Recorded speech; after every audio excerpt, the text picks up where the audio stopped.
మన రక్షకుడు ప్రభువునైన యేసుక్రీస్తు వారి యొక్క నామములో మీ అందరికీ వందనాలు. నోటితో చెప్పరా?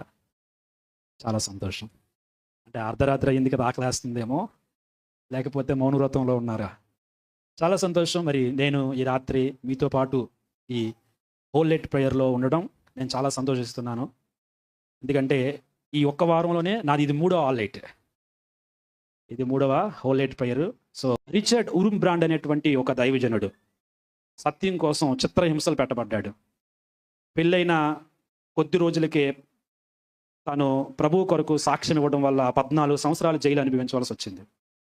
ఆ 14 సంవత్సరాలు 2 సంవత్సరాలు ఒక 3 అడుగులు వెడల్పు 3 అడుగులు పొడవు కలిగిన పెట్టిలో 2 సంవత్సరాలు అతను పెట్టారు. చాలా భయంకరమైన హింసలు పొందాడు ఆయన. ఆయన ఒక మాట అన్నాడు, 10 రోజులు పగలు చేసే ప్రార్థనకి ఒక సంపూర్ణ రాత్రి ప్రార్థన సమానం అంట. హల్లెలూయా. ఎన్ని రోజులు? 10 రోజులు, 10 పగళ్ళు మనం అన్నీ పక్కన పెట్టి ఒకవేళ ప్రభు సన్నిధిలో గడిపితే ఎంత ఆశీర్వాదం, ఎంత బలం ఆత్మీయ జీవితానికి వస్తుందో, ఒక సంపూర్ణ రాత్రి ప్రార్థనలో అంత బలం దాగి ఉంది. హల్లెలూయా. అది ఎరిగిన వాళ్ళే బైబిల్లో చాలామంది, మీరు చాలాసార్లు వినుంటారు, సంపూర్ణ రాత్రి ప్రార్థనలు చేయటం మనకు తెలుసు. సో భక్తులందరూ చేశారంటే అది వేరే విషయం. కానీ మన కొరకు లోకానికి రక్షకుడిగా వచ్చిన యేసు ప్రభు వారు కూడా ప్రారంభములో 40 రోజులు ఆల్ నైట్ ప్రేయర్లో ఉన్నాడు ఆయన. ఎన్ని రోజులు? 40 పగళ్ళు 40 రాత్రులు, అంతే కదండి. సో రాత్రులు అంటే అర్థం, రాత్రులు కూడా ఆయన ప్రార్థనలో ఉన్నారు, అది దాని అర్థం. అంతేకాదు రేపు సిలువ ఎక్కుతాను అనగా ముందు రోజు రాత్రి కూడా ఆయన ఏ ప్రేయర్లో ఉన్నాడు? ఆల్ నైట్ ప్రేయర్లోనే ఉన్నాడు. దేవునికి స్తోత్రం. సో ఇలా చెప్పుకుంటే చాలా ఉన్నాయి, మీరు చాలాసార్లు విన్నవే, కొత్త సంగతులు నేను చెప్పను కానీ. సో ఇవన్నీ జ్ఞాపకం చేసుకొని రాత్రి ఈ సంపూర్ణ రాత్రి ప్రార్థనలో పాలు పొందిన మీ అందరిని బట్టి నేను దేవునికి మనసారా కృతజ్ఞతా స్తోత్రాలు చెల్లిస్తున్నాను. దేవునికి మహిమ కలుగును గాక. హల్లెలూయా. ఇక్కడ ఉన్నటువంటి మనం అందరం కూడా తోమా గురించిన కొన్ని సంగతులు తెలుసుకోవాలి. ఎందుకు తెలుసుకోవాలి అంటే చెప్పండి, ఎందుకు తెలుసుకోవాలి? మంచిగా చెప్పారు. ఈరోజు మన భారతదేశంలో మనం అందరం దేవుణ్ణి ఆరాధిస్తున్నామంటే ఆయనే కారణం.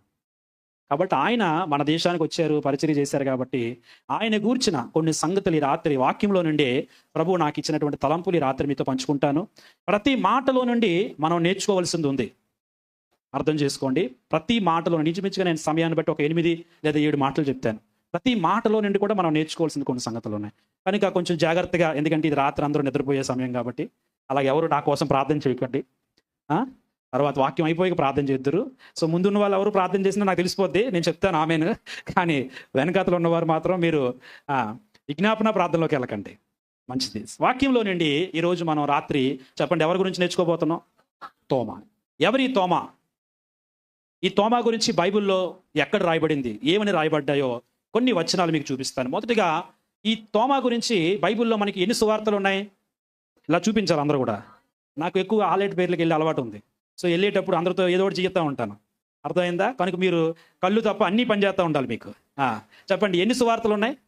ఆ వెనకాతలో 4000 లేవండి. 4 సువార్తలు. 4 సువార్తల్లో మొదటి 3 ఆయన గురించి ఒక్కసారే ప్రస్తావించి వదిలేశారు. కానీ అతని గురించి ఎక్కువగా ఎవరు రాశారంటే యోహాను గారు రాశారు. యోహాను గారికి మరి ఎందుకు తోమా అంటే అంత ఇష్టం మనకు తెలియదు, కానీ ఆయన గురించి చాలా సంగతులు రాశారు. కనుక ఈ రాత్రి తోమా గురించినటువంటి ఒక 7 లేదా 8 సంగతులు ఈ రాత్రి మీకు జ్ఞాపకం చేయాలని ఆశపడుతున్నాను. ఎందుకంటే ఈ చివరి దినాల్లో మన భారతదేశానికి తోమాలు అవసరం. చెప్పండి ఎవరు అవసరం? కొంచెం గట్టిగా. ఎవరు అవసరం అమ్మా? తోమాలు అవసరం. నేను ఒక తోమాలాగా దేవుని సహాయంతో మారుదుము గాక. ఈ అంచె దినాలు, ఈ చివరి దినాల్లో ఎవరిలా మారుదాం? తోమా గురించి. మంచిది.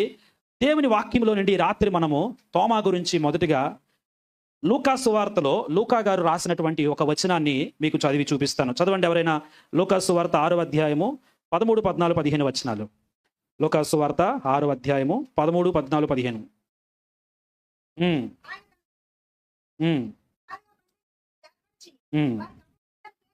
వారికి అపోస్తులని పేరు పెట్టెను. వీరెవరనగా ఆయన ఎవనికి పేతురని మారు పేరు పెట్టెను ఆ సీమోను, అతని సహోదరుడైన ఆంద్రేయ, యాకోబు, యోహాను, ఫిలిప్పు, బర్తలోమియ, మత్తయి, తర్వాత చెప్పండి తోమా. యేసు ప్రభు వారు ఒక 12 మందిని ఏర్పాటు చేసుకున్నారు. సాధారణంగా మనం ఏమంటామంటే యేసు ప్రభు వారి యొక్క 12 మంది శిష్యులు అంటాం. శిష్యులు చాలా మంది ఉన్నారు. ఆ శిష్యుల గుంపులో నుండి యేసు ప్రభు వారు ఒక 12 మందిని దేని కొరకు ఏర్పాటు చేసుకున్నారంటే ఇక్కడ రాయబడింది. వాళ్ళకి ఏం పేరు పెట్టాడు చెప్పండి? అపోస్తులని పేరు పెట్టాడు. సో నా మొదటి మాట ఏంటంటే తోమా అపోస్తులుడిగా ఏర్పరచబడి పిలవబడిన వాడు. చెప్పండి, ఎవరమ్మా తోమా? అపోస్తులుడిగా ఏర్పరచబడి పిలువబడిన వాడు. ఎందుకంటే చూడండి, మళ్ళీ ఏమో నేను చదువుతాను. ఉదయమైనప్పుడు ఆయన తన శిష్యులను పిలిచి వారిలో 12 మందిని ఏర్పరిచి వారికి ఏం పేరు పెట్టాడు? అపోస్తులు అని పేరు పెట్టాడు. ఈ 12 మందిని ప్రభువు ఎన్నిక చేసుకున్నప్పుడు ఈ 12 మంది పట్ల ఆయనకున్న తలంపు వేరు, ఆయన ఉద్దేశం వేరు, ఆయన సంకల్పం వేరు. చాలా మందిని పిలిచాడు. అందులో ఈ 12 మందిని ప్రత్యేకంగా పిలిచి ఏర్పరిచింది దేనికోసం అంటే అపోస్తులుగా ఉండడానికి. ఎలా ఉండడానికి? అపోస్తులుగా ఉండడానికి. సరే, ఆ రోజు ఆ 12 మందిలో ఒక వ్యక్తి ఎవరంటే తోమా. అందుకే మీకు ఏం చెప్పాను? తోమా అపోస్తులుగా ఉండడానికి ఏర్పరచబడి పిలవబడిన వాడు. దేవునికి ఒక ఉద్దేశం ఉంది తోమా పట్ల.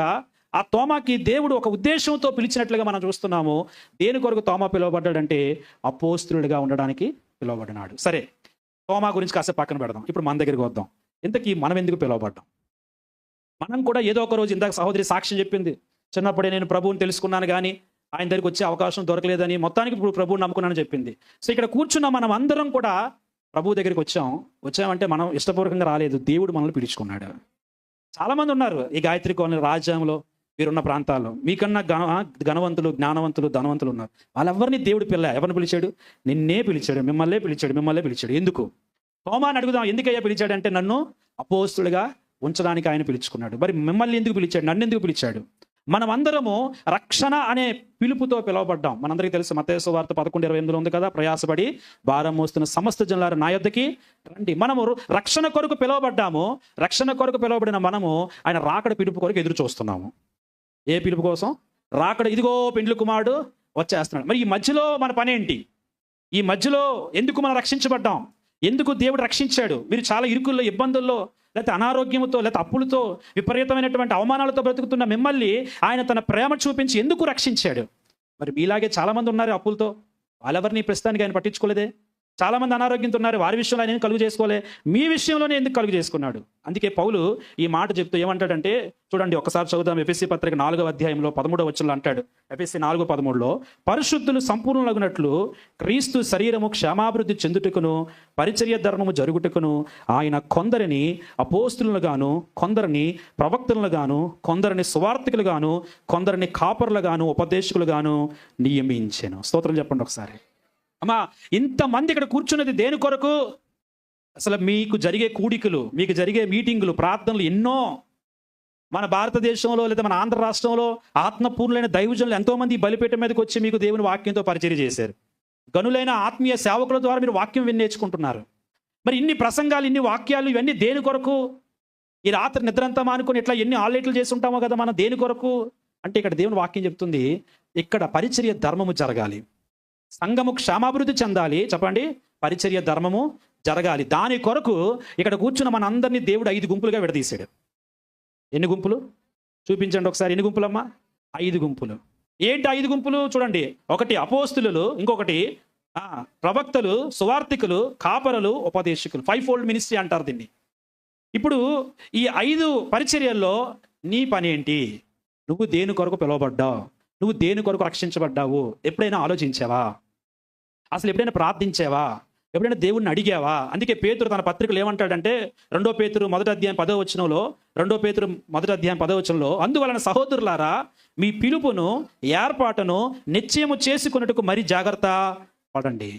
అసలు మీరు ఎందుకు పిలువబడ్డారో, దేవుడు ఎందుకు మిమ్మల్ని ఏర్పాటు చేసుకున్నాడో కొంచెం అది క్లారిటీ చేసుకోండి.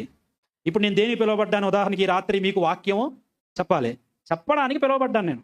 చెప్పడానికి పిలువబడిన నేను 2 పాటలు పాడగల కాబట్టి, ఆరాధన నడిపించగల కాబట్టి నాకు ఆరాధన ఇచ్చారు. అమ్మగారు నా ఆరాధన నడిపించాను, సార్లు వెళ్ళిపోతానంటే అవుతుందా? అసలు పని ఏంటి? వాక్య పరిచర్య చేయాలి.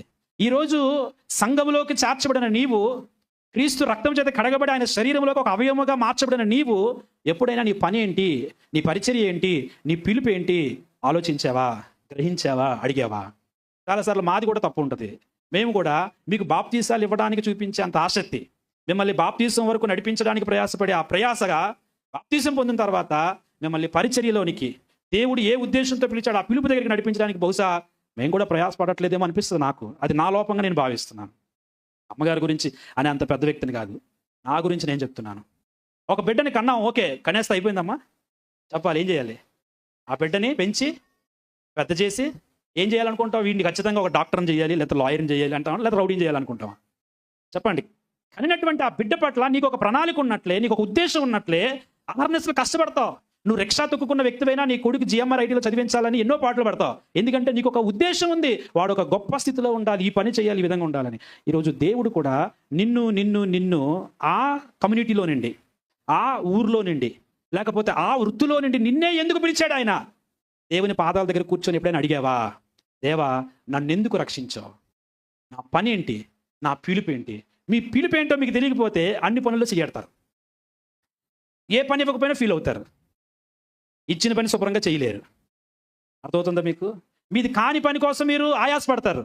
ఇచ్చిన పని శుభ్రంగా చేయలేరు, ఎందుకంటే అది మీ పిలుపు కాదు, మీ పరిచర్య కాదు. చాలాసార్లు దైవ జనులు ఏం చేస్తారంటే, మీరు ఏ పని చేయగలరో, దేవుడు మీకు ఏ విషయంలో సామర్థ్యం ఇచ్చాడో, ఏ విషయంలో జ్ఞానం ఇచ్చాడో వారు గుర్తించి కొన్ని రోజులు చూసి, ఓకే ఈయన ఈ పని కరెక్ట్గా చేయగలడు అని నీ పట్ల వాక్యాన్ని బట్టి ఒక నిర్ధారణకు వచ్చి, ఓకే పౌలు గారు మీరు ఈ పని చేయండి, స్టీవెన్ గారు మీరు ఈ పని చేయండి అని దైవజనురాలు ఆత్మపూర్ణులై వాక్యాన్ని బట్టి, మీ సామర్థ్యతను బట్టి మీకు ఒక పని అప్పగించినప్పుడు, ఓకే దేవుడు నన్ను ఈ పనికి పిలుచుకున్నాడేమో అని మీరు నమ్మితే ఆ పనిలో మీరు నమ్మకంగా ఉంటారు. సోనగరు, గోనగరు అతనికి మైక్ ఇచ్చినందుకు అసలు ఫీల్ అవ్వరు, ఇతనికి బండి ఇచ్చినందుకు అసలు పట్టించుకోరు. ఎందుకంటే మీ పిలుపు ఏంటో మీరు చెప్పండి, నిశ్చయించుకున్నారు కాబట్టి. నిశ్చయం లేకపోతే ఇచ్చిన పనిలో నమ్మకంగా ఉండలేం. అందుకే ప్రసంగి సొలొమోను భక్తుడు అంటాడు, నీ చేతికి వచ్చిన పని నీకు నచ్చిన పని కాదు. చెప్పు, నీ చేతికి దేవుడు లేదా దైవ సేవకుడు ఒక పని అప్పగించినప్పుడు ఆ పనిలో నువ్వు నమ్మకంగా ఉండాలి. ఎలా చేయమన్నాడు? శక్తి లోపము లేకుండా చెయ్యు. యేసయ్య కూడా యోహాను సువార్త 17వ అధ్యాయంలో అంటాడు, తండ్రి చేయుటకు నీవు నా చేతికి, అంటే ఆయన దేవుడే యేసుప్రభు వారు, కానీ ఆయన చేతికి కూడా ఏమి ఇవ్వబడిందండి? మరి ఆయనకే పని ఇవ్వబడితే, ఆయనే తండ్రి పని ఇచ్చే వరకు ఎదురు చూసి పని తీసుకొని పని చేస్తే, ఇచ్చిన పనిలో నమ్మకంగా ఉంటే మరి నీ సంగతి నా సంగతి ఏంటి? ఈరోజు తోమా దగ్గర నుండి మొదటిగా నేను మీకు జ్ఞాపకం చేసే మాట ఏంటంటే, తోమా ఎందుకు పిలువబడ్డాడు, ఎందుకు ఏర్పాటు చేయబడ్డాడో ఆయనకు ఒక నిశ్చయిత ఉంది. అందుకే మన దేశానికి వచ్చాడు, దేశాన్ని దేవుని కొరకు సంపాదించాడు. మరి ఈరోజు నీ పిలుపేంటి? నీ పిలుపేంటి? మీకు ఒక చిన్న విషయం చెప్తాను. ఒకసారి ఒక తల్లిగారు తన కుమారుని పరిచర్యగా అప్పగించింది. ఆమె కూడా సేవ చేస్తున్నారు. కుమారుని పరిచర్యగా అప్పచెప్పింది. ఆయన కొన్ని రోజులు ట్రైనింగ్ అయ్యారు, మంచిగా వాక్యం నేర్చుకున్నారు, అంతా బాగా జరిగింది. సరే నా కుమారుడు మంచిగా వాక్యం నేర్చుకున్నాడు కదని చెప్పేసి పరిచర్యను అప్పగించారు. వాడు అప్పగించినప్పుడు ఒక 30 మంది విశ్వాసులు ఆ సంఘంలో ఉన్నారు. నా కుమారుడు నాకంటే జ్ఞానం కలిగిన వాడు, చక్కగా వాక్యం నేర్చుకున్నాడు, నాకు అంతంత జ్ఞానం లేదు, ఏదో ప్రార్థన చేయగలరు, ఏదో 2 మాటలు చెప్పగలరు, కనుక నా కుమారుడు అయితే ఇంకా మంచిగా పరిచర్య చేస్తాడని ఆ తల్లి పాపం ఆ కుమారుడు చేతిలో పెడితే 2 సంవత్సరాల్లో 30 మందిని 6 చేసాడు. ఆయన 6 చేసే ఏం చేశాడు తెలుసా? తీసుకొచ్చి అమ్మగారి చేతిలో మళ్ళీ పెట్టాడు. దేవుడు నన్ను ఈ పనికి పిలవలేదు అన్నాడు. ఎప్పుడు? అసలు నువ్వు ఎప్పుడు నిశ్చయించుకోవాలి? అది అమ్మ నీ చేతికి కాపరి పరిచర్య ఇవ్వక మునుపు నువ్వు ఆలోచించి ప్రభు దగ్గర నుండి అపాయింట్మెంట్ తీసుకోవాలి. కానీ 2 సంవత్సరాల తర్వాత 30 మంది 6 అయిపోతే అప్పుడు తెలిసిందా నీకు ఈ పని నేను చేయలేనండి, ఈ పని నాది కాదని చెప్పి? ఈరోజు మనలో చాలామంది సంఘం ఎందుకు విస్తరించట్లేదు, సంఘం ఎందుకు క్షమాభివృద్ధి చెందట్లేదంటే మన పిలుపు ఏంటో మనకు తెలియదు. పోనీ సేవకుడు వాక్యాన్ని బట్టి ప్రార్థనాపూర్వకంగా, అయ్యా మీలో నాకు ఈ సామర్థ్యత కనిపిస్తుంది, నీలో నాకు ఈ క్వాలిటీస్ కనిపిస్తున్నాయి కనుక మిమ్మల్ని దేవుడు ఈ పని కొరకు నిర్ణయించుకున్నట్టు నాకు అనిపిస్తుంది అంటే ఆయన మాటకు నువ్వు ఇష్టపడవు. మనకెందుకు ఇస్తారు? అలా ఆయనకైతే అన్ని అప్పచెప్తారు. నువ్వు వాక్యాన్ని, దేవుని పిలుపుని నిర్ణయించుకుంటే నీకు ఇచ్చిన పనిలో చెప్పు శుభ్రంగా ఉంటాం, అంతే. స్తోత్రం కలుగును గాక. 7 ఎన్నిక చేసుకోమన్నాడు 25,000 మందిలో. దేని కొరకు? వంట వండడానికి. మనం ఎవరిని పెడితే వాళ్ళు వంట వండని పెట్టేసుకుంటాం మనమైతే. కానీ పేతురు యోహానులు ఏమన్నారు తెలుసా? అపోస్తులు అందరూ కలిసి ఏమన్నారు తెలుసా? ఇగో మీరు ఇలా కొట్టుకోకూడదు, వడ్డించడానికి, కడుక్కోవడానికి, వాటికి అన్నింటికి మేము వడ్డించాలంటే మా వల్ల కాదు, అందరికీ మేము చికెన్ వేయాలంటే మా వల్ల కాదు. కానీ మీరు ఏం చేస్తారంటే ఆత్మతోనూ జ్ఞానముతోనూ నిండుకొనిన మంచి పేరు పొందిన ఒక 7 మీలో ఎన్నిక. 25,000 మందిలో 7 సెలెక్ట్ చేయడం అంటే మాటలా? అందులో ఎన్ని కులాలు ఉంటాయి, ఎన్ని గ్రామస్తులు ఉంటారు, ఎవరెవరు సపోర్ట్ చేస్తారో మనకేం తెలుస్తుంది? అని 25,000 మందిలో 7 దేని కొరకు నియమించబడ్డారంటే చెప్పండి, వంట వండడానికి, వడ్డించడానికి, పాత్రలు కడగడానికి, అంతే. ఆ పిలుపు నిశ్చయిత ఉంది కాబట్టి స్టెఫను సంఘము చెదిరిపో వరకు కూడా తన మధ్యలోకి రాలేదు. ఆ సమయం వచ్చినప్పుడు బయటకు వచ్చాడు, ఒకే ఒక ప్రసంగం చేశాడు, చావగొట్టబడ్డాడు. సౌలు అనే వ్యక్తికి ఆత్మీయ సేవకుడిగా మారిపోయాడు. హల్లెలూయా. కాబట్టి నా మొదటి మాట, తోమా అపోస్తులుడిగా పిలువబడిన వాడు. మరి నువ్వు, నేను దేనికి పిలువబడ్డాం? కొరింథీ పత్రికలో కూడా పౌలు గారు చెప్తారు చూడండి, కొన్ని వచనాలు మీకు చూపిస్తాను, ఎందుకో ఇవి చూపించాలనిపిస్తుంది. కొరింథీ పత్రికలో కూడా పౌలు బహుశా ఇప్పుడు మన సంఘాల్లో ఉన్నట్టుగానే అక్కడ కూడా కొన్ని పరిస్థితులు ఉన్నాయేమో. చూడండి, 1 కొరింథీ 12వ అధ్యాయంలో, 1 కొరింథీ 12వ అధ్యాయంలో 27వ వచనం నుండి కొంచెం చదువుకుంటే వెళ్తే 28 నుండి చూడండి, నేను చదువుతున్నాను చూడండి. 28 నుండి, మరియు దేవుడు సంఘములో మొదట కొందరిని, చెప్పండి, అపోస్తులుగా, పిమ్మటి కొందరిని ప్రవక్తల, పిమ్మటి కొందరిని మరికొందరిని కొందరిని కొందరిని కొందరిని కొందరిని కొందరిన అందరినున్నా అందరు వచ్చి ఇప్పుడు అందరికీ నానా భాషలు మాట్లాడే చెప్పండి వరము లేదు ఇక్కడ పరిచర్య. నువ్వు భాషలు మాట్లాడలేదు, నీకు పరిశుద్ధాత్మ లేదు అనకూడదు. వివరాలు అనడానికి ఇక్కడ వాక్యం వాడు చెప్తే నువ్వు కూడా చెప్తావేంటి? ఏంటి నీకు భాషలు రాలేదా అంటే పాపం ఆవిడ భాషలు రాక ఏదో రాని భాషలు మాట్లాడుతుంది. నిజమండి, చాలామంది అది నేను ఏది మాట్లాడిపోతే నాకు పరిశుద్ధాత్మ లేదు అనుకుంటారేమో అని చెప్పి ఆవిడ ప్రాక్టీస్ చేయడం మొదలెడుతుంది. నిజం, ఒక సేవకుడు చెప్తే నాకు చాలా ఆశ్చర్యం వేసింది. ఇదిగో నీకు ఏ భాష రాకపోతే ఆ పక్క వాళ్ళు ఏమంటారు ఈనేసి అది ప్రాక్టీస్ చేయడం మొదలెట్టాను అన్నాడట ఆయన. ఎంత ఘోరం చూడండి. అందరికీ కాదు, కొందరికే. కొందరే ఉపకారం చేయగలరు, కొందరే స్వస్థపరచగలరు, కొందరే అపోస్తులు, కొందరే ప్రవక్తలు, కొందరే బోధకులు. అందరూ ఈ సత్యం మనకు అర్థమైతే మనం కొట్టుకోం. అర్థమైంది ఇప్పుడు మీకు ఆ వరం ఇచ్చాడు, నాకు ఈ వరం ఇచ్చాడు అంతే. దేవుని స్తోత్రం చెప్పండి. నాకు రానిది నాకు కానిది నేను అడుగు పెట్టకూడదు అంతే. దేవుడు ఏ పిలుపుతో నేను పిలిచాడు ఎప్పుడైనా ఆలోచించారా, గ్రహించారా, తెలుసుకున్నారా? ప్రార్థనలో కనిపెట్టి ప్రభువా నన్ను రక్షించావు, చాలా సంతోషం, ఎందుకు, నేనేం చేయాలి? ఆ పిలుపు నిశ్చయిత కలిగిన పౌలు అన్నాడు, ఇదిగో పేతురేమో యూదులకి, నేనేమో అన్యజనులకి అపోస్తులుగా ఉండడానికి పిలువబడిన వారము. హల్లెలూయా. అందుకే పౌలు ఎప్పుడు యూదుల దగ్గరికి వెళ్ళలేదు, పేతురేమో అన్యుల దగ్గరికి కూడా. వాళ్ళ మధ్యలో కొన్ని దగ్గర జరిగినాయి తప్ప వాళ్ళిద్దరు ఇక పిలుపులేంటో వాళ్ళకి తెలుసు. వాళ్ళు కలుసుకున్నప్పుడు సమాధానంగానే ఉన్నారు తప్ప కొట్టుకు సావలేదు. నిజంగా సేవకుడు అయితే నువ్వు అక్కడ కాదు యూదులు వచ్చి మొత్తం అన్యులందరూ సువార్త చెప్పిన పౌలు ఎప్పుడు అనలేదు. నువ్వు నిజమైన సేవకుడు అయితే వచ్చి మొత్తం యూదులకు చెప్పాయి అని చెప్పేసి ఈయన కూడా అతన్ని అనలే. నువ్వు దానికి పిలువబడ్డావు, నేను దీనికి పిలువబడ్డాం. హల్లెలూయా. కనుక ఈ మాట ఎందుకో దేవుడు ఎక్కువసేపు చెప్పిస్తున్నాడు ఈ రాత్రి. మీరు మీ పిలుపుని ఇంతవరకు తెలుసుకున్నారా? ఎన్ని సంవత్సరాలు అయిందో మీరు రక్షణ పొంది? కొంతమందికి అదేం ఉండదు, వచ్చామా కూర్చున్న చోటే కూర్చున్నామా, ఇంకెవరైనా కూర్చుంటే ఒప్పుకోరు, పక్కిళ్ళు రిజిస్ట్రేషన్ అయిపోయింది నాకు పుట్టినప్పుడే అన్నట్టుగా ఆ స్థలం వదలరు, ఇంకోళ్ళు కూర్చుంటే ఒప్పుకోరు. ఏమండి, మన విశ్వాస జీవితం పెరుగుతున్న కొలది వెనకాతలు కూర్చున్న వ్యక్తి ఎక్కడికి రావాలి? చెప్పాలి గట్టిగా మీరు. అంతేనే కాదండి, ఆత్మీయ జీవితం ఎదుగుతున్న కొలది మన స్థానం కూడా ఏమవ్వాలి, ముందుకు కావాలి. కానీ నువ్వు 12 సంవత్సరాలు పెట్టి ఆ కూర్చుయ్యా, 20 సంవత్సరాలు పెట్టి ఆ గోడ పక్కనే అంటే నీ పిలుపు ఎంతవరకు నీకు తెలియలేదు. ఒకసారి దైవజనులు ప్రకాష్ గారు చెప్పిన మాట నాకు గుర్తొస్తుంది. ఆయన సంఘంలో 300 మంది విశ్వాసాలు అవగానే నిలబడి చెప్తాడు, ఇగో 300 మంది అయ్యారు సరిపోతే ఇక మిగతా వారందరూ బయటికి వెళ్ళిపోవాలి మీరు అంటాడు. బయటకంటే మీ పిలుపు ఏంటో తెలుసుకొని పరిచర్యకి వెళ్ళిపోండి. అలా ఒక రిక్ష ఆయన దేవుని సన్నిధిలో కనిపెట్టి తన పిలుపు నిశ్చయించుకొని ఒక గ్రామానికి దేవుని సేవ చేయడానికి తన రిక్ష పట్టుకుని వెళ్ళిపోయి మీరు నమ్మండి ప్రియులారా, అక్కడ ఆ రిక్ష ఆయన తను వెళ్ళినటువంటి ఏజెన్సీ ప్లేస్ అది. ఆ ఏజెన్సీ ప్లేస్లో ఆ రిక్షా తొక్కేవాడు, ఆ ఏజెన్సీ ప్లేస్లో ఉండేటువంటి ఏమంటారు ఆ అడవి శాఖకి ఒక ఇన్స్పెక్టర్ ఉంటాడు కదా పోలీసు దాంట్లోని, ఆయనకి ఆత్మీయ తండ్రిగా మారాడు. హల్లెలూయా. ఈ పాటికి నువ్వు ఆత్మీయ తండ్రి అవ్వాలి, ఆత్మీయ తల్లి అవ్వాలి, కానీ ఇక్కడే కూర్చున్నావు ఇంకా నువ్వు. ఎందుకంటే నీ పిలుపేంటో నీకు ఇంకా నిశ్చయించుకునే సమయం నీకు లేదు. వచ్చామా, వాక్యం విన్నామా, సూపర్ ఉందని మార్కులు వేసామా, వెళ్ళిపోయామా, అమ్మగారు ఏదో పని చెప్తారు చేస్తాం అంతే. అందుకే బైబిల్ చెప్తుంది, కాలాన్ని బట్టి చూస్తే మీరు ఈ పాటికి ఏమైపోవాలి, బోధకులు అయిపోవాలి. కానీ ఇంకా మీరు పసిపిల్లలుగానే ఉన్నారు. ఇంకా మూల ఉపదేశాలు నేర్పించాల్సి వస్తుంది మీకు. మీ పని ఏంటి, మీ పిలుపు ఏంటి, మీ పరిచర్య ఏంటి, దేవుడు ఎందుకు ఈ బెతస్తా మినిస్ట్రీలో నిన్ను ఉంచాడు, ఈ బెతస్తా మినిస్ట్రీలో ఎందుకు నేను రక్షించుకున్నాడు, ఎందుకు ఈ బెతస్తా మినిస్ట్రీలో నేను నడిపిస్తున్నాడు, ఎప్పుడైనా ఆలోచించావా?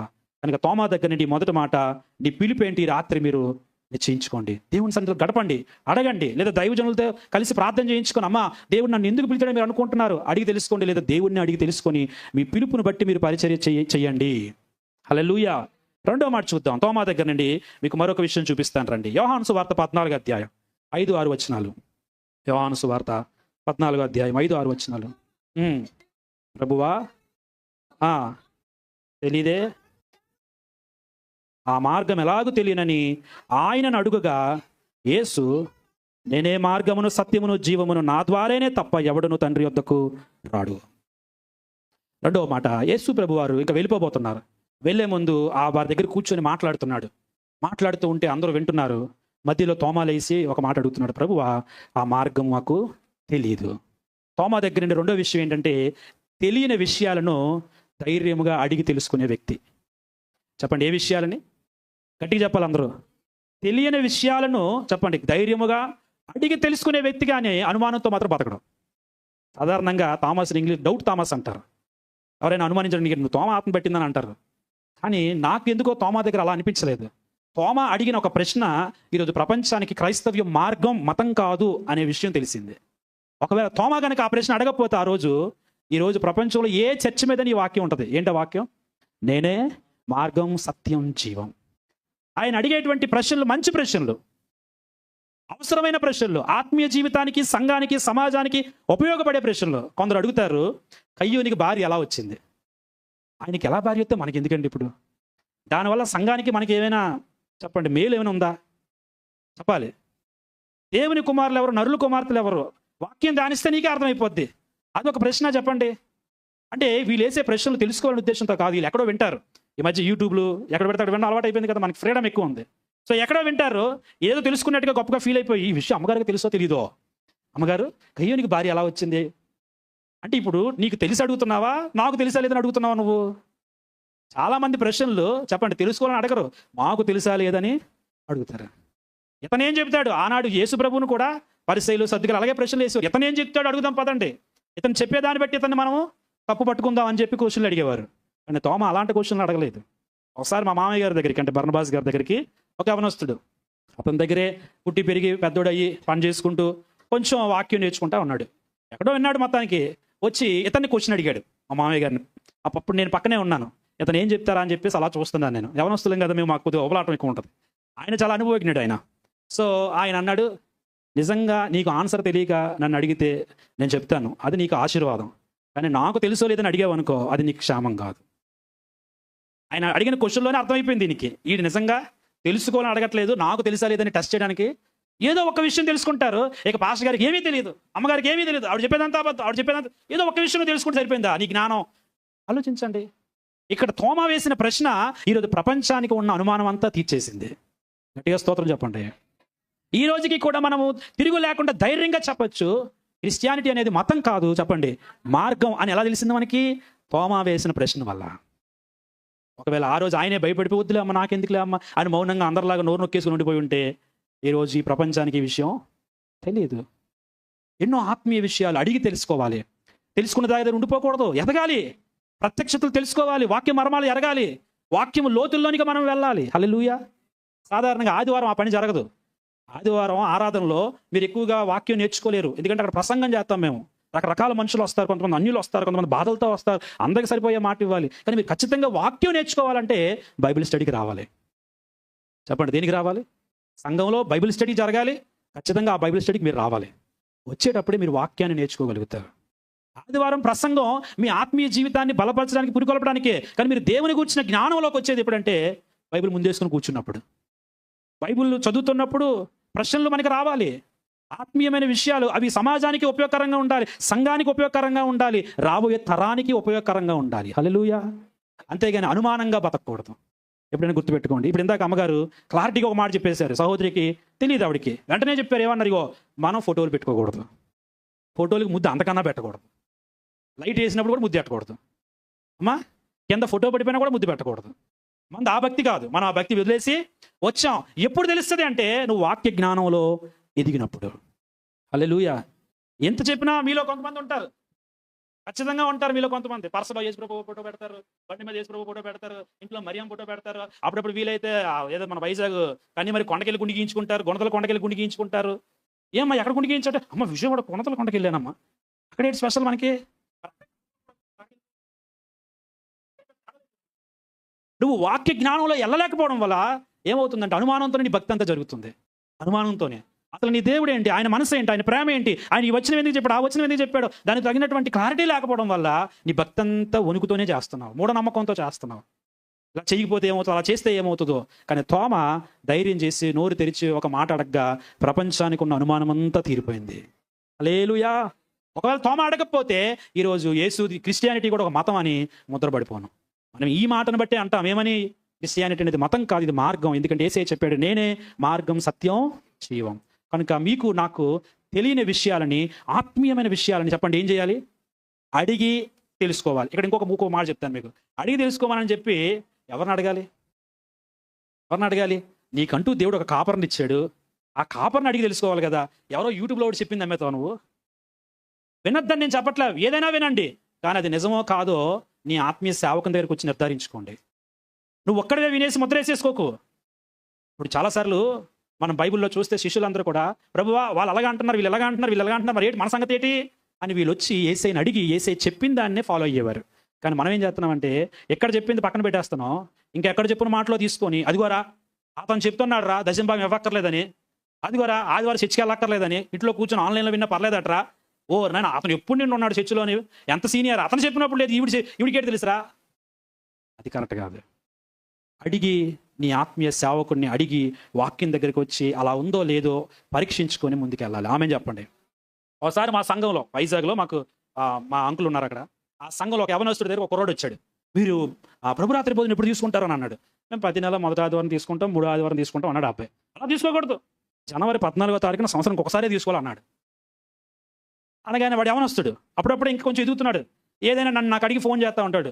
సో అంటే నాకు అయితే నేను మళ్ళీ మీతో రేపు మాట్లాడతాను అని చెప్పేసి వాళ్ళు పంపించేసి నాకు ఫోన్ చేశాడు. అనియా మనం జనవరి 14 తీసుకోవాలట ప్రభురాత్రి భోజనం, ప్రతి వారం తీసుకోకూడదట అంటే ఎవడు చెప్పాడు రా నీకు అని అంటే ఇలా ఫలానా వ్యక్తి వచ్చాడు అన్న. ఆయన పాస్టర్ గారి తీసుకొని వెళ్ళు, వాళ్ళిద్దరిని మాట్లాడుకోమను, వాళ్ళిద్దరు మాట్లాడుకున్నాక ఎవరు చెప్పింది కరెక్ట్ అయితే అప్పుడు చేద్దాం లేరా అన్నాను. అన్నట్టు కాదంటారా?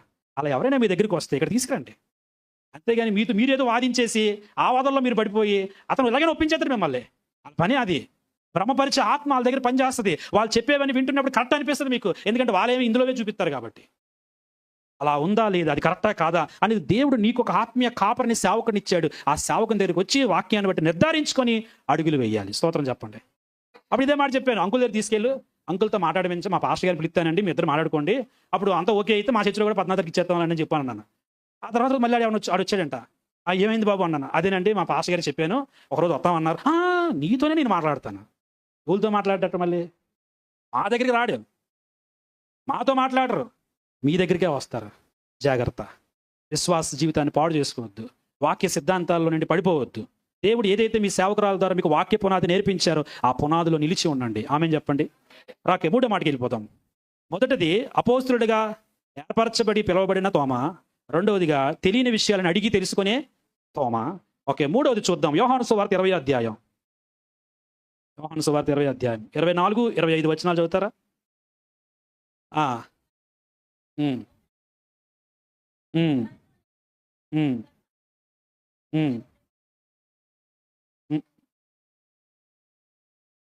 ఆ.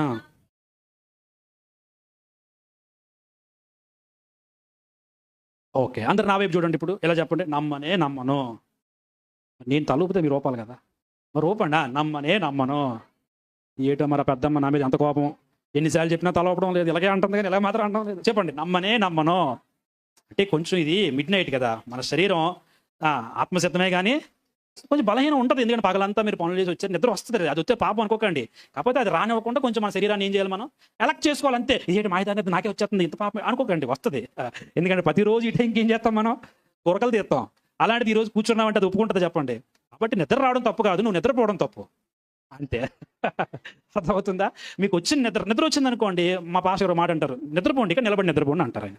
కనుక మీకు అలాంటి వరం ఉంటే నిలబడి నిద్రపోండి. ఏమన్నా ఏమంటారు మీరు? ఏమన్నా నిలబడి మాత్రం నిద్రపోండి, గొరకలు మాత్రం తీయకండి. సరే, ఓకే, చెప్పండి. ఇప్పుడు నమ్మనే నమ్మను. ఏంటి నమ్మరు? తోమా అంటున్నాడు ఆ మాట.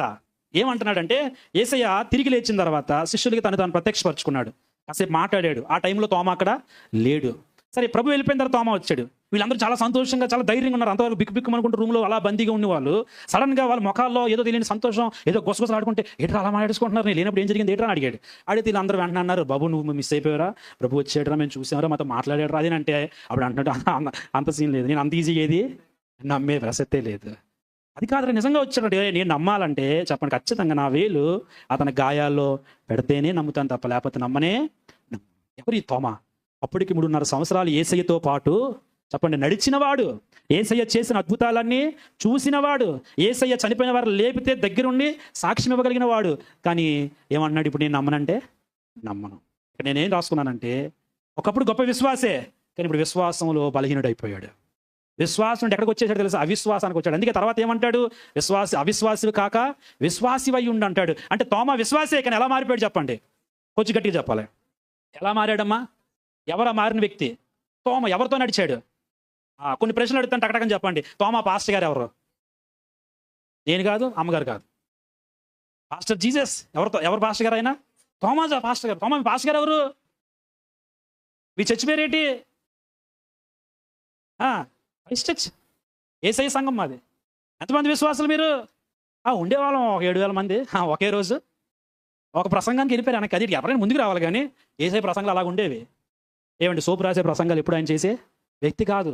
కరాఖండిగా ప్రసంగం చేస్తే ఒకే రోజు వెనక్కి వెళ్ళిపోయారండి. అందరూ 12 మందే మిగిలేరు.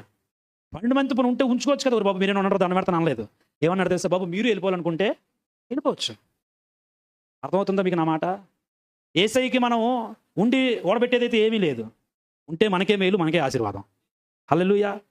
మనం ఇక్కడ ఉండడం వల్ల, వెళ్ళిపోవడం వల్ల ఆయనకైతే ఏ నష్టం కూడా లేదు. ఆయన సింపుల్గా జలప్రలయం మొత్తం లేపేసి నోవాహు కుటుంబం ద్వారా మన అందరిని బయట తీసుకొచ్చాడు. మధ్యలో మోషేని కూడా అన్నాడు, మోషే కొద్ది పక్కకి అందరూ లేపేసి మళ్ళీ నీ కొడుకు ద్వారా పుట్టిస్తాను అన్నాడు. అవునా కాదు? ఇప్పుడు కూడా అందరూ లేపేసి నా కూతురు ద్వారా కూడా పుట్టించేయగలడు ఆయన. కాబట్టి మనమేమి ఆయన దగ్గర బలవంతంగా ఉండాల్సిన పని ఏమీ లేదు. ఆయన అంటున్నాడు మీరు కూడా వెళ్ళిపోవాలనుకుంటే వెళ్ళిపోవచ్చు. అప్పుడే అంటాడు పేతురు, ఎక్కడికి వెళ్ళిపోతాం ప్రభువా? నీవే సజీవుడివైన దేవుని కుమారుడివి. హల్లెలూయా, దేవుని స్తోత్రం. వినండి, ఇలాంటి గొప్ప ప్రత్యక్షతలు కలిగిన తోమ ఇప్పుడు అంటున్నాడు నేను నమ్మనంటే. అంటే దీని అర్థం ఏంటో తెలుసా? నువ్వు ఎంత ఆత్మీయంగా ఎదిగినా ఏదో టైంలో కొంచెం తగ్గుతావు, దిగుతావు. నేను ఎప్పుడు పర్ఫెక్ట్గా ఉండిపోతాను అని అనుకోవద్దు. ఎందుకంటే మనం పర్ఫెక్ట్గా ఉండిపోవడానికి మనుషులం కాదు. ఏదో ఒక పరిస్థితిని బట్టి, ఏదో ఒక స్థితిని బట్టి ఖచ్చితంగా మన విశ్వాస జీవితం కొంచెం చెప్పండి. కొన్నిసార్లు మీరు కొంతమంది ఇలా అంటారు, ఆవిడ ఎంత ఆత్మీయురాలు తెలుసు, ఒకప్పుడు అదేంటి అలాగైపోయింది ఇప్పుడు అని అంటారు. అన్నారు ఎవరైనా చూసి మీరు? ఒకప్పుడు ఆ బ్రదర్ ఎంత ఆత్మీయుడో, అదేంటి ఇప్పుడు అలా మాట్లాడుతున్నాడు, అది మాట్లాడితే చాలా ఆశ్చర్యంగా ఉంది. తోమ గురించి కూడా అలాగే మాట్లాడుకోవాలి మనం. కానీ ఇక్కడ మీకు జ్ఞాపకం చేసే విషయం ఏంటంటే, వినండి, తోమ అలాగన్న తర్వాత యేసు ప్రభు వారు కోపం తెచ్చుకోలేదు, పగబెట్టుకోలేదు, పనికిమాలోడు వదిలేయండి అని చెప్పేసి వదిలేలే. అతనికి తను తాను ప్రత్యక్షపరచుకోవడానికి మరలా యేసు ప్రభు వారు వచ్చారు. గట్టిగా స్తోత్రం చెప్తారా? నువ్వు నేను ఆరాధిస్తున్న దేవునికి మన బలహీనతలు తెలుసు. నీకు తెలుసు నీ బలహీనతలు, సాతానికి తెలుసు నీ బలహీనతలు, ఇంకా బాగా ప్రభువుకు తెలుసు. నీ బలహీనతలు బట్టి నువ్వు భయపడతావు. నీ బలహీనతలు పట్టుకుని వాడు భయపెడతాడు. ఎవరు?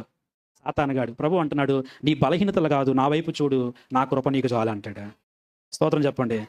ఆయన కృప ఇచ్చింది కృప కృప అని పాడుకోవడానికి కాదు.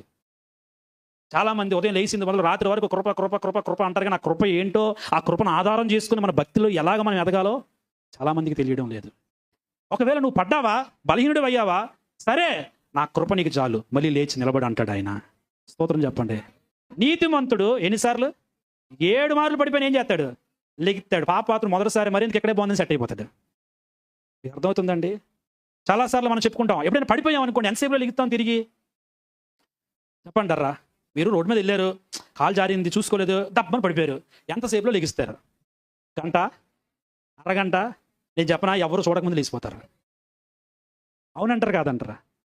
లెగిసిన తర్వాత కూడా దెబ్బ చూసుకోము, ఎవడైనా చూసేసాడేమో అని చూస్తాం. నొప్పి వస్తూ ఉంటుంది, కారుతూ ఉంటుంది, ఎవరో వచ్చి ఏమైందని చూద్దాం, అయ్యాం కదా మనం. కాదు బాబు కొంచెం చూడు, ఏదో రక్తం లేదంటే పర్లేదు, మీరు వెళ్ళిపోండి. అంటే నువ్వు పడిపోవడం ఎవరికి తెలియకూడదు, నువ్వు లేవడం ఎవరికి అనుకుంటావు లేదా?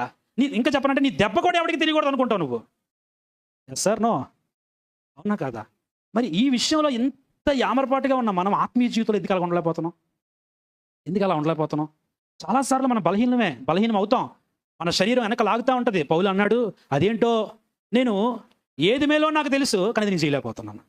ఏది చేయకూడదు అనుకుంటున్నాను అదే నేను చేస్తున్నాను. ఇలాంటి దౌర్భాగ్యమని శరీరం నన్ను ఎవడిపిస్తాడు? అవును, నువ్వు లోకంలో ఉన్నావు, శరీరంతో ఉన్నావు. ఇవి ఖచ్చితంగా నీ ఆత్మీయ జీవితానికి శత్రువులుగా ఎప్పుడు ఉంటానే ఉంటాయి. ఎప్పుడు గెలిచేస్తానో, జయమందు ముందుకెళ్ళిపోతాను అనుకోక, నువ్వు పడతావు, కానీ ప్రభు వైపు చూసి తిరిగి లేవాలి. అంతే తప్ప నువ్వు పడిపోయిన తర్వాత అపవాదం ఏమంటే పడ్డావా, వాడు ఎన్నిసార్లు పడతా, సిగ్గులేదు నీకు? ఆయన ఇంక నేనే పట్టించుకోడు. మరి నీ ప్రార్థన అంటే నీ విశ్వాసం చేయట్లేదు, నేను వదిలేశాడు ఆయన. నువ్వు అరుచుకోవడం కానీ నీ ప్రార్థన ఆయన ఏమి అంటాడు. ఎవడాడు చెప్పండి? అది నమ్మకండి. ఎందుకంటే నీ దేవుడు ప్రేమ కలిగిన దేవుడు, శాశ్వతమైన ప్రేమ కలిగిన దేవుడు. మనకి పిల్లలు ఉంటారు, సాధారణంగా కొంతమందిని చూస్తే చాలా ఆశ్చర్యంగా ఉంటుందండి. ఒక ఆవిడికి 2 కొడుకులు, పెద్దోడికి ఉద్యోగం వచ్చింది, మంచిగా సెటిల్ అయిపోయాడు, ఏ చెడు అలవాట్లు లేవు. కానీ ఈ తల్లిగారు ఆడి దగ్గర లేదు. రెండోవాడు బాగా డ్రింకర్, ఈవిడే డబ్బులు ఇవ్వాలి, పెన్షన్ డబ్బులు కూడా ఆడికే. అక్కడే ఉంటుంది. ఆ పక్కింటి ఆవిడ అన్నది, అవునే వదినా, ఆ పెద్దోడి దగ్గరికి వెళ్ళిపోవచ్చు కదే, శుభ్రంగా చూసుకుంటాడు నిన్ను, ఎందుకే నీకు ఈ పాటలన్నీ వీడి దగ్గర ఎందుకు, అక్కడికి వెళ్ళి చూసుకుంటాడనంటే ఇప్పుడు అంటది, అదేంటి అలాగనేస్తావు, ఈ నేను కాకపోతే ఇంకెవరు చూసుకుంటారని అంటుంది. అక్కడికి వెళ్ళిపోతే అతను ఈవిని చూసుకుంటాడు, కానీ ఇక్కడ ఈవిడే అతన్ని చూసుకోవాలి అంటుంది. ఆడు పెద్దోడు, అన్ని సెటిల్ అయిపోయాడు, భౌతికంతా బాగుంది, ఆడికి నా అవసరం లేదు. నా అవసరం ఎవరికొని చెప్పండి? ఈడికే అవసరం ఉంది. నిజంగా ఈ రాత్రి చెప్తున్నాను, మీ ఆత్మీయ జీవితంలో ఒకవేళ మీరు పడ్డారేమో, తోమ కూడా పడ్డాడు. తోమా కంటే ఒకవేళ హీనమైన స్థితిలో ఉన్నారేమో, అయినా దేవుడు మిమ్మల్ని ప్రేమిస్తున్నాడు. తప్పిపోయాడు కుమారుడు, వదిలేదు, గుమ్మం దగ్గరే నిలబడ్డాడు. ఎందుకంటే ఎప్పటికైనా తిరిగి వస్తాడని తండ్రికి తెలుసు. స్తోత్రం చెప్పండి. వెళ్ళినప్పుడు అడ్డు పెట్టలేదండి, వద్దురా అనలేదు, ఏమనలేదు, అడిగడి ఇచ్చాడు, ఆస్తి వెళ్ళిపోయాడు. అలాగే చూస్తున్నాడు, ఎందుకంటే ఎప్పటికైనా మళ్ళా నా కొడుకు నా దగ్గరికి వస్తాడు. స్తోత్రం చెప్పండి. ఆశ్చర్యం ఏంటంటే తప్పిపోయిన కుమారుడు అక్కడ రాయబడుతుంది, బుద్ధి వచ్చినప్పుడు అని అనుకున్నాడు, నా తండ్రి దగ్గర చాలా మంది కూలోళ్ళు ఉన్నారు, అక్కడికి వెళ్ళిపోతే నాకు కట్టుకోవడానికి బట్ట, తినడానికి తిండి దొరుకుతుంది అనుకున్నాడు. అప్పుడు కూడా అడిగి తండ్రి అక్కర్లే, ఏం కావాలి? తిండి బట్టే కావాలి. మనలో చాలా మందికి తండ్రి అక్కర్లే, తండ్రి ఇచ్చే ఆశీర్వాదాలే కావాలి, కానీ తండ్రికి నువ్వు కావాలి. ఆ కుమారుడిని చూశాడు, అక్కడ రాయబడుతుంది, కొడుకుని చూడగానే తండ్రి పరిగెత్తుకుని వెళ్ళాడు, ముద్దు పెట్టాడు, స్నానం చేశాడు, కొత్త బట్టలు వేసాడు, కిరీటం పెట్టాడు, ఉంగరం పెట్టాడు, చెప్పులు వేసాడు, అందరికీ పార్టీ ఇచ్చాడు. చప్పలు కొట్టి స్తోత్రం చెప్పండి. నువ్వు పడిపోయావు, నువ్వెంత త్వరగా తిరిగి వస్తావని నీ కొరకు యేసయ్య ఎదురు చూస్తున్నాడు. నిన్ను విడిచిపెట్టలేదు ఆయన. నిజమే, నువ్వు నీ ఆత్మీయ జీవితానికి తగిన రీతిగా బతకలే, నీ విశ్వాస జీవితానికి తగిన రీతిగా నువ్వు బతకలేదు, నువ్వు పడ్డావు. ఆ విషయం నీకు తెలుసు. దాన్ని బట్టి నువ్వు రోజు నీ మీద నువ్వే అసహించుకుంటున్నావు. దేవుడు నాకు ఎన్నిసార్లు అవకాశం ఇచ్చిన, ఎంత దరిద్రంగా బతికానేంటి, ఇలా మారానేంటి, ఇలాగైపోయానేంటి అని నిన్ను నువ్వు చూసుకొని బాధపడిపోతున్నావు. కానీ ప్రభు అంటున్నాడు, నా కుమారుడా తిరిగి నా యొద్దకు వచ్చే. హల్లెలూయా.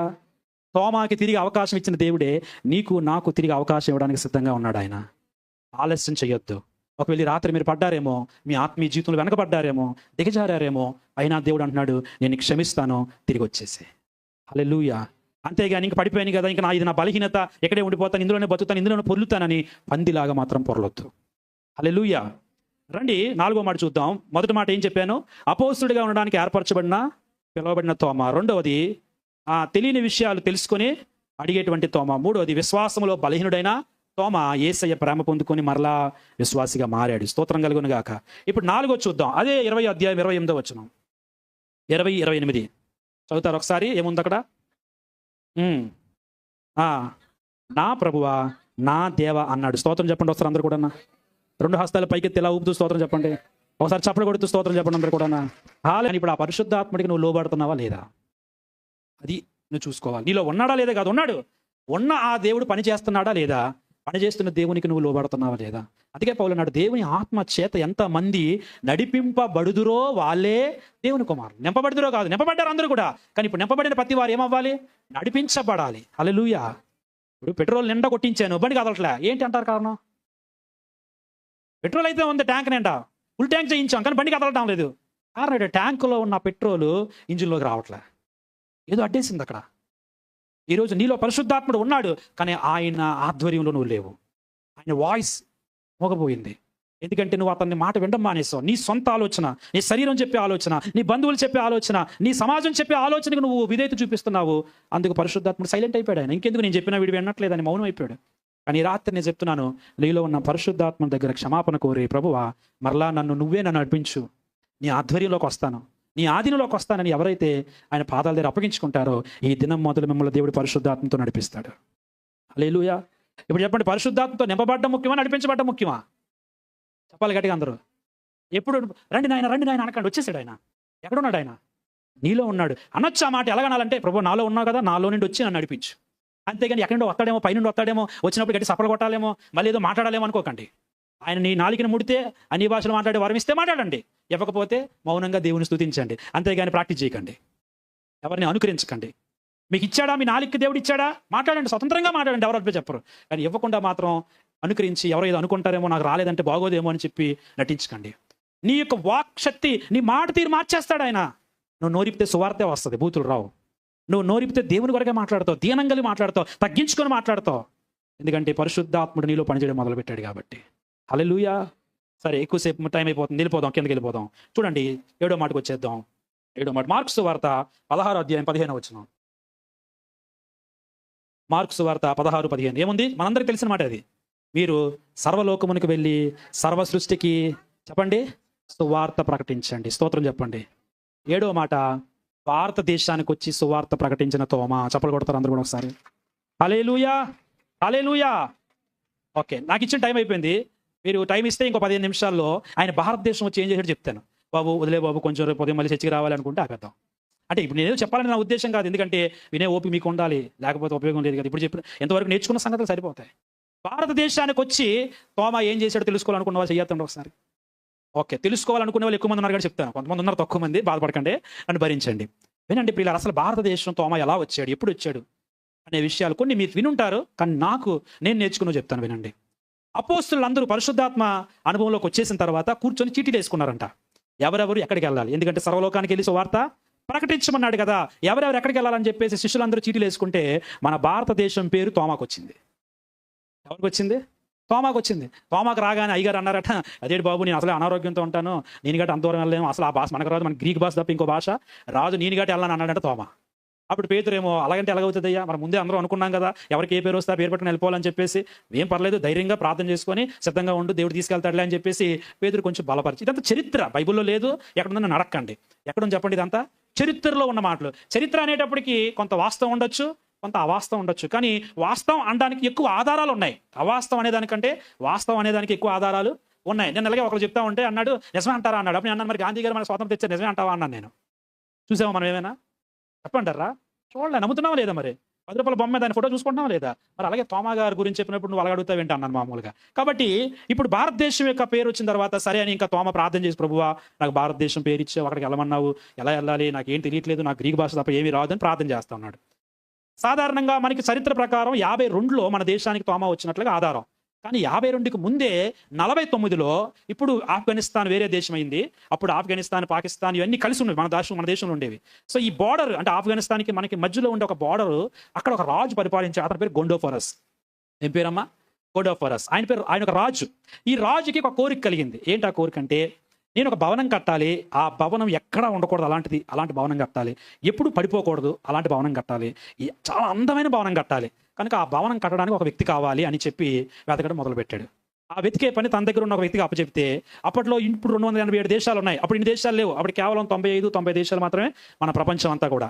సో ఆ వెతుకుతున్న వ్యక్తి ఇజ్రాయెల్ దేశంలో పలానా వ్యక్తి ఉన్నాడని చెప్పి తెలుసుకొని తిన్నగా తోమా దగ్గరికి వెళ్ళాడు. అదంతా పెద్ద స్టోరీ, అదంతా ఇప్పుడు చెప్పను. కానీ తిన్నగా ఎవరి దగ్గరికి వెళ్ళాడు? తోమా దగ్గరికి వెళ్ళాడు. తోమా భవనాలు నిర్మించేటువంటి నిపుణుడు, సివిల్ ఇంజనీర్ అంటాం ఆయన్ని. ఆ దాంట్లో ఆయన మంచి నైపుణ్యత కలిగిన వాడు. స్తోత్రం చెప్పండి. ఈరోజు దేవుడు మీకు ఏ పని ఇచ్చాడో ఆ పనిని బట్టి దేవుని స్తోత్రం చెప్పండి. ఆ పని త్వరలో దేవుని పనిలో వాడబడబోతుంది. ఒకవేళ మీరు ఆటో తేలోవెత్తా, ఆ ఆటో తోలడమే రాబోయే రోజుల్లో సువార్త రథం తోలే వ్యక్తులుగా మారుతారు మీరు. ఏ పనైనా సిగ్గుపడద్దు, అది దేవుని పనికి ఉపయోగపడుతుంది. ఆమె చెప్పండి, దేవుడు వాడుకుంటాడు. ఇప్పుడు ఇతనికి సివిల్ ఇంజనీర్ అయినా కనుక ఎవరో చెప్పారు, పలానా వ్యక్తి బాగా భవనాలు కడతాడని చెప్పి తోమా దగ్గరికి వచ్చి, బాబు తోమా అంటే మీరేనా? అవునండి, అయితే మీరు భారతదేశం రావాలండి అన్నారు. తోమా ఆశ్చర్యపోయాడు.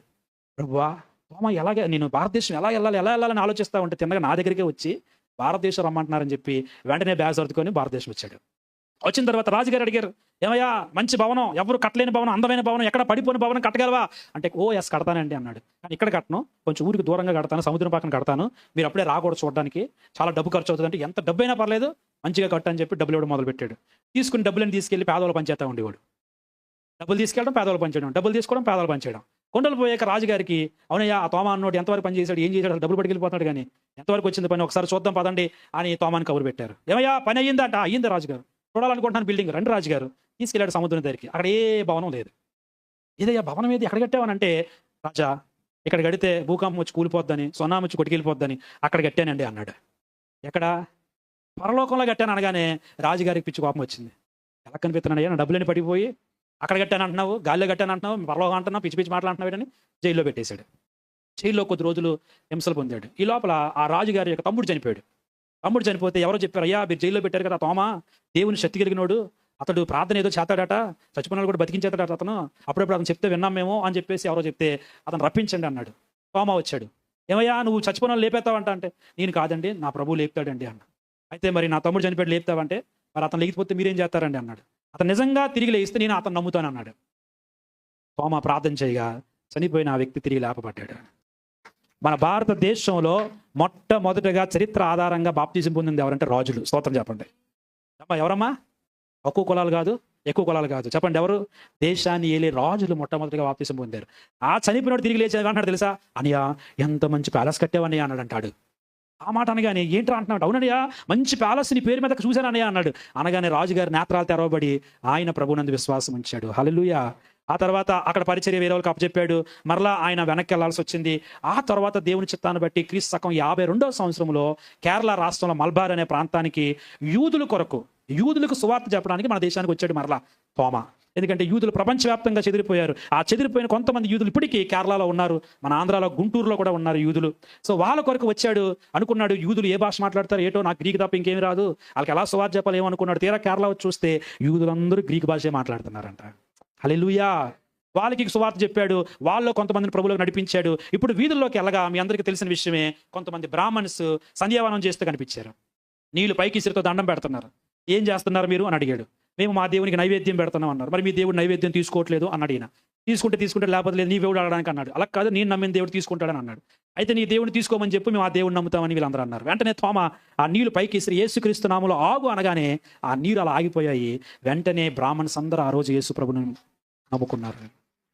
సో భారతదేశంలో మొట్టమొదటిగా యేసు ప్రభుని నమ్ముకునేది ఎవరు? మొదట రాజులు, రెండవది బ్రాహ్మణ్స్. స్తోత్రం చెప్పండి గట్టిగా. మరి మధ్యలో ఈ పదాలు ఎక్కడి వచ్చినా మనకి? యేసు ప్రభు అమెరికా దేవుడని, బ్రిటిష్ వాళ్ళ దేవుడని, తక్కువ కులాల దేవుడని. అసలు మొట్టమొదటిగా ఈ భారతదేశంలో యేసు ప్రభుని రక్షకుడిగా అంగీకరించింది రాజులు, బ్రాహ్మణ్స్. ఆ తర్వాత ఇంకా పెద్ద స్టోరీ. రైతుల దగ్గరికి వచ్చాడు, వాళ్ళకి సువార్త ప్రకటించాడు, వాళ్ళు నమ్ముకున్నారు. వ్యాపారవేత్తల దగ్గరికి వచ్చాడు, వాళ్ళు నమ్ముకున్నారు యేసు ప్రభుని. అలాగ తన జీవిత కాలంలో 20 సంవత్సరాలు మన భారతదేశంలో పరిచర్య చేసి 7 సంఘాలు కట్టాడు. స్తోత్రం చెప్పండి. ఆయన కట్టిన 7 సంఘాలు ఇప్పటికీ మన తెలంగాణ, మన తమిళనాడు, కేరళ రాష్ట్రాల్లో ఉన్నాయి, ఇప్పటికీ ఉన్నాయి. ఇప్పుడు నా మాట ఏంటంటే, చాలా మంది అనుకుంటున్నారు 200 సంవత్సరాల క్రితం వచ్చిన బ్రిటిష్ వాళ్ళ వల్ల క్రైస్తవం వచ్చిందని, 400 సంవత్సరాల క్రితం కనిపెట్టబడిన అమెరికా నుండి క్రైస్తవం వచ్చిందని. కాదు. సాక్షాత్తు యేసు ప్రభుతో తిరిగి నడిచిన తోమా 1973 సంవత్సరాల క్రితం ఈ భారతదేశంలో అడుగుపెట్టాడు. గట్టిగా చప్పట్లు కొట్టండి ఒకసారి. ఇప్పుడు చెప్పండి, భారతదేశానికి సువార్త వచ్చి ఎంతకాలం అయింది? ఇప్పుడే చెప్పాను నేను, 1973 సంవత్సరాలు. చరిత్ర ఆధారంగా క్రీస్తు శకం 52లో తోమా వచ్చి ఇక్కడ సువార్త వెలుగుని ప్రకాశింపజేశాడు. ఆ రోజు నుండి ఈ రోజు నువ్వు బాప్తిసం పొందేంత వరకు సువార్త బ్రతికే ఉంది. సువార్త చెప్పేవారు చంపబడ్డారు, కానీ సువార్త మాత్రం ఆగలేదు, ఎవరు ఆపలేరు. కాబట్టి నేను చెప్పే 7వ మాట ఏంటంటే, ఆ ఆజ్ఞకి విధేయత చూపించి భారతదేశం వచ్చి 20 సంవత్సరాలే పరిచర్య చేశాడు. కానీ 2000 సంవత్సరాల పరిచర్యకి పునాది అది. ఎన్ని సంవత్సరాలండి? ఇప్పుడు 2000 సంవత్సరాలు అవుతుంది ఇంచుమించుగా. ఈ 2000 సంవత్సరాలు క్రైస్తవ్యాన్ని ఎవరు కదపలేకపోవడానికి కారణం ఏంటంటే, ఆనాడు తోమా వేసిన పునాది, తోమా చేసిన త్యాగం, తోమా యొక్క సమర్పణ. ఏదైనా కానివ్వండి. ఇక్కడ నేను చెప్పే మాట ఏంటంటే, నీ విశ్వాసం నీ గ్రామానికి ఒక పునాది అవ్వాలి. నీ విశ్వాసం నీ ఇంటికి ఒక పునాది అవ్వాలి. నీ కుటుంబాన్ని తరతరాలు నీ పేరు చెప్పుకోవాలి. ఇదిగో మా ఇంటిలో మా నాన్నమ్మ ద్వారా మేము ప్రభులోకి వచ్చాం. మీ ఇంటిలో నీ పేరు చెప్పుకోవాలి. ఆ విధంగా నువ్వు సువార్త పరిచర్య చేయాలి. ఆమెను చెప్పండి అందరూ కూడా. సో చివరి మాట చదివించేసి నేను ప్రార్థన చేస్తాను. యోహాను సువార్త 11వ అధ్యాయం 16వ వచనం. యోహాను 11:16 చదువుతారు ఒకసారి ఈ మాట. మనమును వెలుదుమని తన తోడి శిష్యులతో చెప్పాను. ఆయన కొరకు చనిపోవడానికి ఏమంటున్నాడు? మనము కూడా దేనికి? ఆయనతో కూడా చనిపోవడం. నిజానికి చెప్పాలంటే ఇది మొదటి మాటగా మనం యోహాను సువార్తలో యోహాను భక్తుడి యొక్క ప్రస్తావన. కానీ నేను ఎందుకు చివరిలో పెట్టానంటే, వినండి, ఆనాడు లాజరు దగ్గరికి వెళ్తున్నప్పటికీ యేసు ప్రభుని చాలా మంది చంపాలనుకుంటున్నారు. ఆ విషయం గ్రహించిన తోమా అన్నాడు, పదండి మనం కూడా ఆయనతో కలిసి చనిపోవడానికి వెళ్దాము. అంటే ఆ రోజే రెడీ అయిపోయాడు, యేసయ్యతో పాటు నేను చావడానికి సిద్ధమని. ఆ మాట ఆ రోజు అన్నాడు. భారతదేశం వచ్చి క్రీస్తు శకం 72వ సంవత్సరంలో ప్రియులారా ఆయన క్రీస్తు కొరకు హతసాక్షి అయ్యాడు. తమిళనాడు రాష్ట్రంలో ఆయన చేస్తున్న పరిచర్యను బట్టి అనేక మంది ప్రభు వైపు తిరుగుతూ ఉంటే కొంతమంది బ్రాహ్మణ్స్ తట్టుకోలేక అతన్ని చంపాలని ప్లానింగ్ వేసి, ఆయన ఏ కొండ మీద అయితే ప్రార్థన చేసుకుంటూ గడిపేవాడో ఆ కొండ మీద ఒక రాత్రి ప్రార్థనలో ఉంటుండగా ఇలాంటి హోల్డెడ్ పేర్లు ఆయన ఒక్కడే గడుపుతూ ఉన్నప్పుడు కొంతమంది బ్రాహ్మణ్స్ వెళ్ళి వెనక్కి నుండి బల్లాలతో పొడి చంపేశారు. ఆయన పొడిచి చంపిన ప్రాంతమే ఇప్పుడు మౌంట్ థామస్ అని చెన్నైలో ఉంటుంది. మీరు ఎవరైనా వెళ్ళి చూడొచ్చు ఆ ప్రాంతాన్ని. ఇప్పటికీ నిలిచి ఉంది. అక్కడ ఆ కొండ మీద ఒక చర్చి కట్టారు. ఇప్పటికి 500 సంవత్సరాలు అయింది ఆ చర్చి కట్టి. ఆయన ఎక్కడ చంపబడ్డాడో ఆ ప్లేస్ ఈరోజు మన భారతదేశంలో ఉంది, మన పక్క రాష్ట్రంలో ఉంది. క్రీస్తు కొరకు హతసాక్షి అయిపోయాడు. సో చివరి మాట, క్రీస్తు కొరకు హతసాక్షి అయిన తోమా. ఎవరి కొరకు చెప్పాలి గట్టిగా. ఈరోజు చివరి మాట, నా మాట ఏంటంటే, నీవు నేను ఎందుకు చనిపోవాలనుకుంటున్నాం? మీలో చాలామంది చచ్చిపోతే బాగుండు అనుకుంటున్నారు. ఎందుకు? మీ బాధలు తట్టుకోలేక, మీ రోగాలను బట్ట, మీ కుటుంబాలను బట్ట. నువ్వు అసలు ఎందుకు రక్షించబడ్డావో తెలుసా? పౌలు అంటాడు, బ్రతుకుట క్రీస్తే, చావైతే లాభం. నువ్వు క్రీస్తు కొరకు బ్రతకాలి, అవసరమైతే క్రీస్తు కొరకు చావాలి. అంతే తప్ప నీ అప్పుల కొరకు, నీ సమస్యల కొరకు, నీ కుటుంబాల కొరకు కాదు నువ్వు చావాల్సింది. నువ్వు క్రీస్తు కొరకు బ్రతకాలి. అవసరమైతే సమయం, అందరూ చచ్చిపోవాల్సిన అవసరం లేదు. ఒకవేళ అనుమతిస్తే కనుక ఖచ్చితంగా ఆయన కొరకు చెప్పండి, ప్రాణం పెట్టడానికని ఎలా ఉండాలి? మనం సిద్ధంగా ఉండాలి. ఆమెను చెప్తారు అందరు కూడా. నేను ఒక ప్రశ్న అడుగుతాను, ఎంతమంది యేసయ్య కోసం చనిపోతారంటే అందరూ చేతులు ఎత్తిస్తారు. నాకు తెలుసు చచ్చిపోవడం చాలా ఈజీ, ఎందుకంటే ఒక పూట పుడితే 2 నిమిషాల్లో ప్రాణం పోద్ది. కానీ బతకడమే చాలా కష్టం. ఎంతమంది చచ్చే వరకు క్రీస్తు కోసం బతుకుతారు? ఎన్ని శ్రమలు వచ్చినా, ఎన్ని కష్టాలు వచ్చినా, ఎన్ని బాధలు వచ్చినా, ఎన్ని నిందలు వచ్చినా, ఎన్ని అవమానాలు వచ్చినా, ఎందుకంటే ఇప్పుడున్నటువంటి ప్రభుత్వాలు మనల్ని ఎలాగైనా క్రీస్తు నుండి దూరం చేయాలని ఏవేవో ఆలోచనలు చేస్తున్నాయి. ఇలా కొందరు తెలిసి ఉండొచ్చు, తెలియకపోవచ్చు. ఈరోజు మన వారికి ఆ శ్రమ రాలేదని కంగారు పడకండి, ఖచ్చితంగా మనకి వస్తుంది ఆ శ్రమ. యేసు ప్రభువు నిన్ను ఎలాగైనా దూరం చేయాలని, నీ విశ్వాసం నుండి దూరం చేయాలని ఎన్నో ప్రయత్నాలు చేస్తున్నారు. ఆ ప్రయత్నాల్లో కొన్ని రోజుల తర్వాత మనకి రేషన్ కార్డులు కూడా తీసేస్తారు. నిజం. మనకి ఉద్యోగాలు కూడా ఎవరు? నిజం. మరి ఆ రోజు కూడా యేసయ్య కోసం నిలబడతావా? ఆ రోజు కూడా యేసయ్య కోసం నిలబడగలవా? ఈరోజు అన్నీ వస్తున్నాయి, నువ్వు అనుకున్నవన్నీ జరుగుతున్నాయి, ఆదాయం బాగా వస్తుంది, అన్ని కలిసి వస్తున్నాయి, సంతోషమే, హల్లెలూయా అని అరుస్తున్నావు, బాగానే ఉంది. ఒకరోజు వస్తుంది, అన్నీ వదులుకోవాలి. అన్నీ వదులుకోవాలి. కుటుంబాన్ని కూడా వదులుకోవాల్సి వస్తుంది. ఈ కట్టుకున్న భర్తని, పిల్లలు కూడా వదులుకోవాల్సి వస్తుంది. ఆ రోజు యేసయ్య కోసం నిలబడతావా? ఇప్పుడు అన్నీ బాగున్నప్పుడు చెప్పేస్తాం, అవసరమైతే ప్రాణం పెట్టేస్తాను అన్నాడు పేతురు.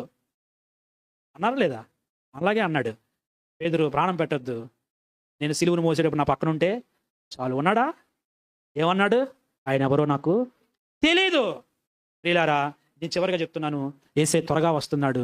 అదే సమయంలో మనం యేసయ్య కోసం శ్రమ పడాల్సిన సమయం వస్తుంది, దెబ్బలు కాయాల్సిన సమయం వస్తుంది, అవమానాలు పడాల్సిన సమయం వస్తుంది, నిందలు పడాల్సిన సమయం వస్తుంది, తప్పుడు కేసులు పెట్టి మనల్ని ఇరికించే సమయం వస్తుంది. మరి నీ విశ్వాసం ఏంటి? నీ విశ్వాసం ఏంటి? నిలబడతావా? తోమా మన దేశస్తుడి కాదు, కానీ మన దేశం వచ్చి మన కొరకు సువార్త ప్రకటించి తన ప్రాణాన్ని అర్పించాడు. నువ్వు ఈ దేశంలో పుట్టావు, యేసయ్య కొరకు ఏం చేస్తావు? ప్రార్థన చేసుకుందాము.